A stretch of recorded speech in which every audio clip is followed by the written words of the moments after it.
முதலாளி வணக்கம்.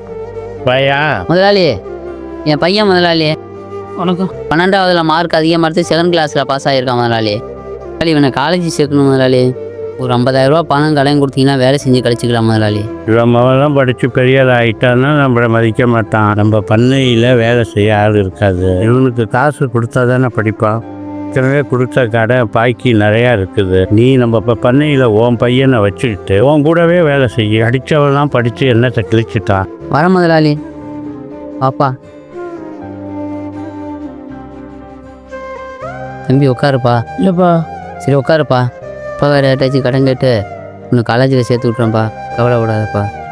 விருப்பத்துக்கு தான்ப்பா அந்த ஆள்கிட்ட வந்தேன். ப்ரைவேட் காலேஜ் இல்லைன்னா என்னப்பா, கவர்மெண்ட் காலேஜ் இருக்குப்பா, கவுன்சிலிங் இருக்குப்பா, அதில் படித்து காலேஜ் போயிடுவேன்ப்பா.